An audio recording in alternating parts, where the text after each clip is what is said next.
ઘોઘા તાલુકાના કરેડા ગામ નજીકથી બોલેરો પિકઅપ ગાડીમાં લઈને જતા ઇંગ્લિશ દારૂ અને બિયરના જથ્થા સાથે એક ઈસમ ઝડપાયો। ઘોઘા પોલીસ સ્ટેશનના સર્વેલન્સ સ્કોડના પોલીસ સ્ટાફના માણસો પેટ્રોલિંગમાં હતા જે દરમિયાન કરેડા ગામના પીપળિયું નાળાના વળાંક પાસે પહોંચતા એક સફેદ કલરનું બોલેરો પિકઅપ વાહન પસાર થતા જેમાં પોલીસની ટીમને શંકા જતા તેને રોકાવી બોલેરોમાં ચેકિંગ કરતા પિકઅપ વાહનમાંથી ઇંગ્લિશ દારૂ તેમજ બિયરનો જથ્થો મળી આવતા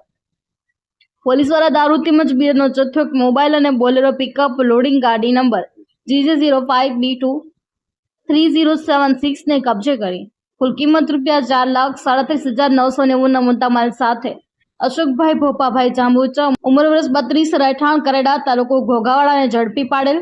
તેમજ દીગાભાઈ ભલાભાઈ ગોહેલ રહેઠાણ ત્રાંબક ગામ તાલુકો ઘોઘાવાડાને પકડવાનો બાકી હોય બંને શખ્સો વિરુદ્ધ ઘોઘા પોલીસ સ્ટેશન ખાતે પ્રોહિબિશન એક્ટ તળે ગુનો નોંધી વધુ તપાસ હાથ ધરવામાં આવે છે। અશ્વિન ગોહેલ, જી ન્યૂઝ, ભાવનગર।